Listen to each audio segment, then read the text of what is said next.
रविदास बनाम तुलसीदास, ये सिर्फ दो कवियों के बीच की लड़ाई नहीं है बल्कि विचारों के बीच का टकराव है।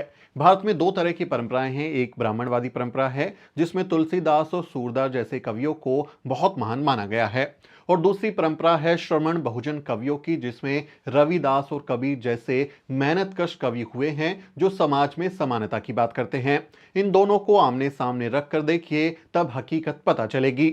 मशहूर बहुजन विचारक और लेखक डॉक्टर सिद्धार्थ रामू इस बारे में विस्तार से लिखते हैं। वो बताते हैं कि डॉक्टर अंबेडकर ने अपनी किताब प्राचीन भारत में क्रांति और प्रतिक्रांति में भारत के इतिहास को क्रांतियों और प्रतिक्रांतियों के इतिहास के रूप में चिन्हित किया है। वे बहुजन श्रमण परंपरा को क्रांतिकारी परंपरा रूप से रेखांकित करते हैं, जिसके केंद्र में बौद्ध परंपरा रही है। वे वैदिक परंपरा को प्रतिक्रांति परंपरा के तौर पर चिन्हित करते हैं। वे सनातन ब्राह्मणवादी और हिंदू परंपरा को बदलते समय के साथ वैदिक परंपरा के पर्याय के रूप में इस्तेमाल किए जाने वाले शब्द के रूप में देखते हैं। हालांकि सबका मुख्य तत्व एक है, वर्णाश्रम व्यवस्था का गुणगान और ब्राह्मणों की सर्वश्रेष्ठता का दावा। इसके विपरीत बहुजन श्रमण परंपरा है जो वर्ण जाति व्यवस्था को खारिज करती रही है और ब्राह्मणों की सर्वश्रेष्ठता के दावे को पूरी तरह से नकारती रही है और सभी इंसानों को समान दर्जा देने की हिमायती रही है। वैदिक और बहुजन श्रमण परंपरा के बीच प्राचीन काल में शुरू हुआ संघर्ष किसी न किसी रूप में आज भी जारी रहा है।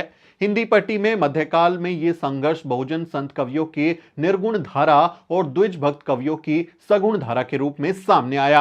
हिंदी भाषा भाषी समाज में बहुजन निर्गुण संत कवियों की धारा के प्रतिनिधि कवि रैदास और कबीर हैं, तो सगुण भक्त कवियों के प्रतिनिधि कवि तुलसीदास और सूरदास हैं।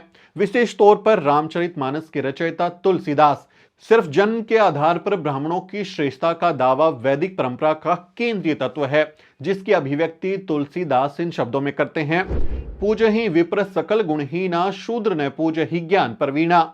यानी ब्राह्मण कितना भी गुणहीन क्यों ना हो, वो पूजनीय है, और शूद्र चाहे जितना मर्जी ज्ञान हासिल कर ले, वो पूजनीय नहीं हो सकता। ये बातें रामचरितमानस में लिखी हुई हैं। इसके विपरीत गुण और कर्म आधारित श्रेष्ठता बहुजन श्रमण परंपरा का केंद्रीय तत्व है, जिसकी अभिव्यक्ति रैदास इन शब्दों में करते हैं: रैदास बाभन मत पूज्य, जो होवे गुणहीन, पूज्य चरण चंडाल के, जो होवे गुण प्रवीण। वैदिक परंपरा परजीवी मूल्यों की वाहक रही है, और जबकि बहुजन श्रमण परंपरा श्रम को एक श्रेष्ठ मूल्य के रूप में स्वीकार करती है। यही कारण है कि द्विज जातियां दलित बहुजनों के श्रम पर पलती रही हैं और इस पर परजीवन पर भी वो अभिमान करती रही हैं, और इसके आधार पर ही वो अपने आप को श्रेष्ठ कहती हैं। उनकी नजर में जो व्यक्ति श्रम करता है, जितना ज्यादा श्रम करता है, वो उतना नीचा है, और जो व्यक्ति मेहनत से ज्यादा दूर रहता है, जो कम मेहनत करता है, वो उससे ज्यादा श्रेष्ठ हो जाता है। इस तरह की उनकी सोच है। इसके उलट जो दलित बहुजन परंपरा है, जिसमें श्रम संस्कृति की वाहक रही है, वो रैदास इस बात को स्वीकार करते हैं कि मेहनत और श्रम ही इसका मूल है। रैदास स्वयं भी श्रम करके जीवन यापन करते थे। वो चमड़े के जूते चप्पल बनाते थे और श्रम करके जीने को सबसे बड़ा मूल्य मानते हैं। वो घर बार छोड़कर वन जाने या संन्यास लेने को ढोंग या पाखंड कहते हैं। वो लिखते हैं: नेक कमाई जहु करही, गृह तजीबन ना ही जाए। रैदास अभिमानी परजीवी ब्राह्मण की तुलना में श्रमिक को ज्यादा महत्व देते हैं। वो लिखते हैं: धर्म कर्म जाने नहीं, मन में जाति अभिमान, ऐसो ब्राह्मण सो भलो, रविदास श्रमिक कहु जान।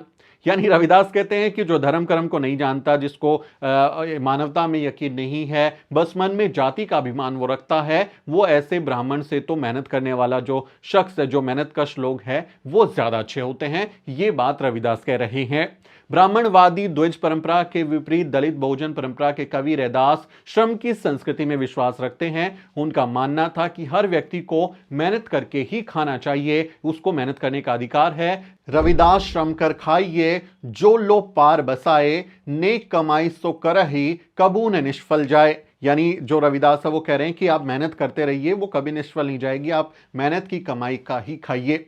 बुद्ध की तरह रैदास ने भी ऊंच नीच अवधारणा की जो ये जमीन है और ये जो पैमाना है, इसको पूरी तरह से उलट कर रख दिया। वो कहते हैं कि जन्म के आधार पर कोई नीच नहीं होता, बल्कि व्यक्ति वो नीच होता है जिसके हृदय में संवेदना और करुणा नहीं होती। वो लिखते हैं: दया धर्म जिन में नहीं, हद पाप को कीच, रविदास जिन नहीं जानी हो, महापात की नीच। उनका मानना है कि व्यक्ति का आदर और सम्मान उसके कर्म के आधार पर करना चाहिए, जन्म के आधार पर कोई पूजनीय नहीं होता।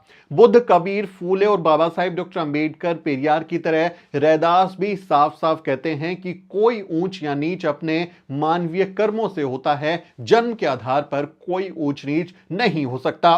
वो लिखते हैं, रैदास जन्म के कारण होत न कोई नीच, नर कहूं नीच करी डारी, ओछ कर्म की कीच। डॉक्टर अंबेडकर की तरह रैदास का भी कहना है कि जाति एक ऐसा रोग है जिसने भारतीयों की मनुष्यता का नाश कर दिया है। वो लिखते हैं कि जाति इंसान को इंसान नहीं रहने देती, उसे ऊंच नीच में बांट देती है। एक जाति का आदमी दूसरी जाति के आदमी को अपने ही तरह का इंसान मानने की जगह ऊंच या नीच के रूप में देखता है। रैदास का कहना है कि जब तक जाति का खात्मा नहीं होता तब तक लोगों में इंसानियत जन्म नहीं ले सकती। वो लिखते हैं, जात पात के फेर में उलझी रहे सब लोग, मानुषता को खात है रैदास जात का रोग। वे ये भी कहते हैं कि जाति एक ऐसी बाधा है जो आदमी को आदमी से जुड़ने नहीं देती। वे कहते हैं, एक मनुष्य दूसरे मनुष्य से तब तक नहीं जुड़ सकता जब तक जाति का खात्मा नहीं हो जाता। वो ये दोहा कहते हैं कि जात जात में जात है जो केतन के पात, रैदास मनुष्य न जुड़ सके जब लो जात ने जात। दलित बहुजन परंपरा के अन्य कवियों की तरह रैदास भी हिंदू मुस्लिम के बीच में कोई भेद नहीं करते। वे दोनों के पाखंड को उजागर करते हैं। वे साफ शब्दों में ये भी कहते हैं कि न मुझे मंदिर से ही कोई मतलब है और ना ही मस्जिद से, क्योंकि दोनों में ही ईश्वर का वास नहीं है। वो लिखते हैं, मस्जिद सो कुछ घिन नहीं, मंदिर सो नहीं प्यार, दो अल्लाह हरि नहीं, कहे रविदास उचार। रैदास मंदिर मस्जिद से अपने को दूर रखते हैं, लेकिन हिंदू मुस्लिम दोनों से प्रेम करते हैं, वो इंसानियत से प्रेम करते हैं। वो लिखते हैं, मुसलमान से दोस्ती हिंदुवन से कर प्रीत, रविदास ज्योति सब हरि की, सब हैं अपने मीत। रैदास बार बार इस बात पर जोर देते हैं कि हिंदू और मुसलमानों में कोई भेद नहीं है। जिन तत्वों से हिंदू बने हैं उन्हीं तत्वों से मुसलमान बने हैं। दोनों के जन्म का तरीका भी एक ही है। हिंदू तुरुक मही नाही कछु भेदा, दुई आयो एक द्वार, प्राण पिंड लोह मांस एक ही रविदास विचार। यानी दलित जो बहुजन वैचारिकी के जो रविदास कवि हैं वो कहते हैं इनमें कोई भेद नहीं है, इंसान इंसान में भेद नहीं है, हिंदू मुसलमान उसी रास्ते से आए हैं जहां से सब आए हैं। वो ये बात को स्थापित करते हैं। जबकि दूसरी तरफ आप देखते हैं तुलसीदास वो जन्म के आधार पर अपने आप को ब्राह्मणों को श्रेष्ठ बताते हैं। दलित बहुजन परंपरा के अन्य कवियों की तरह रैदास के मन में भी अपनी जाति और पेशे को लेकर कोई हीनता बोध का भाव नहीं है। आप देखें बाकी लोग हमारे काम को कितना नीचा बताते हैं, लेकिन जो रविदास हैं वो अपने काम को लेकर हीन भावना में नहीं है। वे कहते हैं, ऐसी मेरी जाति विख्यात चमार। यानी वो जो चमार का काम कर रहे थे, जूते बनाने का, चमड़ी छील के जूते बनाने का काम कर रहे थे, वो उसमें नीचा महसूस नहीं कर रहे थे और अपने आप को हीन नहीं मान रहे थे। ये भी एक बड़ा फर्क हमें तुलसीदास और रविदास में देखने को मिलता है। तुलसी के वर्णाश्रम आधारित राज्य के विपरीत जो तुलसी का ये एक कॉन्सेप्ट है कि वो चतुर्वर्ण के आधार पर ही एक सर्वोत्तम राम राज्य स्थापित होगा, उसके विपरीत, उसके उलट जब आप देखते हैं तो रैदास बेगमपुरा के रूप में एक ऐसे समाज की कल्पना करते हैं जो राष्ट्रपिता ज्योतिबा फूले के आदर्श बली राजा को आदर्श मानती है, उनके विचारों पर चलती है। डॉक्टर अंबेडकर के आदर्श जो है समाज की कल्पना है वो आपको देखने को मिलेगा। और मार्क्स का जो समाजवादी समाज की कल्पना है उससे भी मेल खाता है। यानी मार्क्स और जो ये बाकी थिंकर बहुत बाद में इस तरह के समाज की कल्पना कर रहे हैं। बेगमपुरा शहर की कल्पना हमारे रविदास महाराज उनसे भी बहुत साल पहले कर चुके हैं। वो जो उनका शहर है वो ऐसा शहर है जहां पर किसी के साथ कोई भेदभाव नहीं होता।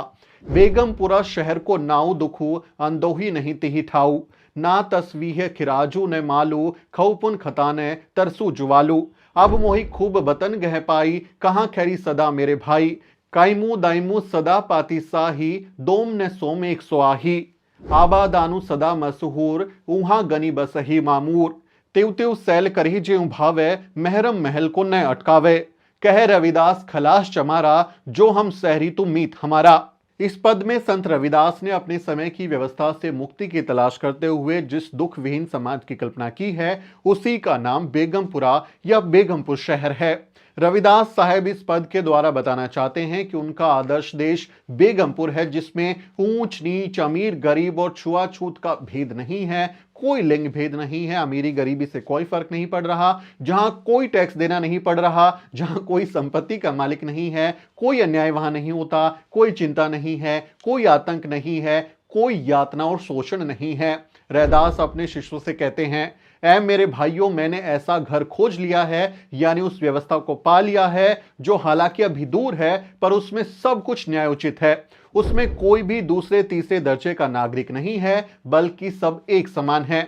वह देश सदा आबाद रहता है, वहां लोग अपनी इच्छा से जहां चाहे जाते हैं, जो चाहे कर्म या व्यवसाय करते हैं, उन पर जाति, धर्म या रंग के आधार पर, लिंग के आधार पर कोई प्रतिबंध नहीं है। उस देश में महल यानी जो सामंत हैं, वो किसी के भी विकास में बाधा नहीं डालते। रैदास चमार कहते हैं कि जो भी हमारे इस बेगमपुरा के विचार का समर्थक है, वही हमारा मित्र है। रैदास के बेगमपुरा के विपरीत तुलसीदास के राम राज्य की परिकल्पना वर्णाश्रम धर्म यानी वर्ण व्यवस्था, जाति व्यवस्था पर आधारित है। राम राज्य का सबसे बड़ा लक्षण बताते हुए तुलसीदास लिखते हैं कि राम राज्य में सभी लोग अपने वर्णाश्रम धर्म का पालन करते हुए वेदों के दिखाए रास्ते पर चलते हैं। वर्णाश्रम निज निज धर्म निरत वेद पथ लोग, चल ही सदा पावही सुखद, नहीं भय शोक न रोग। राम राज्य में वर्णाश्रम व्यवस्था को कोई उल्लंघन नहीं कर सकता। हम सभी जानते हैं कि वर्णाश्रम धर्म का पालन करने का मतलब है कि शूद्र द्विजों की सेवा करे और महिलाओं के जो हैं महिलाएं पुरुषों की सेवा करे, यही उनका फॉर्मूला है। उत्पादन और सेवा के सारे कार्य गैर द्विज, शूद्र अतिशूद्र करें। वर्ण धर्म का पालन ही राम राज्य है, यही राम राज्य की कल्पना है। तुलसीदास कहते हैं कि राम राज्य के आदर्श राजा राम का जन्म ही ब्राह्मणों और गायों के हितों की रक्षा के लिए हुआ है, उनके फायदे के लिए हुआ है। वो लिखते हैं, विप्रधेनु सुर संत हित लिन्ह मनुज अवतार, निज इच्छा निर्मित तनु माया गुण गोपार। इतना ही नहीं, राम राज्य के आदर्श राजा राम स्वयं ही घोषणा करते हैं कि उन्हें द्विज यानी सवर्ण सबसे प्रिय हैं। तुलसीदास इस बारे में लिखते हैं, सब मम प्रिय सब मम उपजाए, सबते अधिक मनुज मोहि भाए, तिन्हि मह द्विज द्विज मह श्रुतिधारी, तिन्ह मोहु निगम धर्म अनुसारी। इतना ही नहीं, तुलसीदास शूद्रों अतिशूद्रों की समता की मांग को कलयुग का एक बड़ा लक्षण बताते हुए कहते हैं कि कलयुग में शूद्र द्विजों यानी सवर्णों से कहते हैं कि हम तुमसे कम नहीं हैं, और जो ब्राह्मण ब्रह्मा ज्ञानी है, वो अपने आप को बहुत ज्ञानी बताते हैं, उनको शूद्र आंख तरेरते हुए डांटते हैं। वो लिखते हैं, बाद ही श्रद्र द्विजन सन, हम तुमसे कछु न घाटी, जान ही ब्रह्मा सो विप्रवर, आंख ही देखा वही डांटी। तुलसी के आदर्श राम राज्य के राजा राम उन्हीं शूद्रों अतिशूद्रों पिछड़ों दलितों को गले लगाते हैं, जो खुद को उनके दास या सेवक के रूप में प्रस्तुत करते हैं। तुलसी के राम स्वयं कहते हैं कि शूद्र यानी नीच प्राणी तभी मुझे प्रिय हो सकता है जब वह उनका दास बन जाए और उनका भक्त बन जाए। राम साफ साफ शब्दों में यह बात कहते हैं जो तुलसीदास रामचरितमानस में लिखते हैं, भक्तिवंत अति नीच प्राणी, मोहि ज्ञान प्रियसी मम्बानी। संत रैदास के उलट तुलसी के जो रामचरितमानस और राम का चरित्र है, वो पूरी तरह से द्विजों और मर्दों के वर्चस्व की स्थापना करने वाला है। सच तो यह है कि राम के चरित्र का गुणगान करने वाला रामचरितमानस मनुस्मृति और पुराणों की कलात्मक अभिव्यक्ति ही है। राम के चरित्र को न्याय का प्रतीक बताकर और रामचरितमानस को प्रगतिशील साहित्य घोषित कर रामविलास शर्मा, शिव कुमार मिश्र, विश्वनाथ त्रिपाठी और नामवर सिंह जैसे वामपंथी आलोचकों ने भी उत्तर भारत में द्विज पुरुषों के सांस्कृतिक वर्चस्व की परंपरा को और मजबूत बनाया है। अनेक अन्य हिंदी लेखकों ने भी अपने सृजनात्मक साहित्य के माध्यम से यही किया।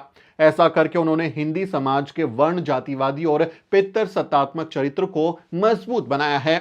इसके बरक्स बहुजन परंपरा के आलोचकों, जिसमें चंद्रिका प्रसाद जिज्ञासु, कंवल भारती और डॉक्टर धर्मवीर जैसे बहुजन आलोचकों ने संत रैदास को बहुजन श्रमण परंपरा के शीर्ष कवि के रूप में स्थापित किया है और भारत की क्रांतिकारी बहुजन श्रमण परंपरा को स्थापित करने की कोशिश की है। न्याय, समता, बंधुता और समृद्धि के समान बंटवारे पर आधारित प्रबुद्ध भारत का निर्माण रैदास के बेगमपुरा का निर्माण करके ही किया जा सकता है, राम राज्य की स्थापना करके नहीं। ब्राह्मणवादी तुलसीदास और समतावादी संत रविदास का जो ये कंपैरिजन है, जो ये बातें हमने आपको बताई हैं, ये वीडियो आपको कैसा लगा, ये बातें आपको कैसी लगी, आपसे अपील है कमेंट करें, हम आपके कमेंट पढ़ेंगे, उस पर रिस्पॉन्स करने की भी कोशिश करेंगे। आपसे अपील है इस वीडियो को दूसरे लोगों के साथ भी शेयर करें ताकि उनको समझने में आसानी हो कि असल में ये सब खेल है क्या। आपसे अपील है कि आप हमारे चैनल को भी जरूर सब्सक्राइब करें। मेरा नाम सुमित चौहान है और इस वीडियो स्टोरी में मेरी मदद कर रहे हैं मेरे सहयोगी मोहित और अजरा। अगले किसी वीडियो में मुलाकात होगी, तब तक आप देखते रहिए द न्यूज वीक।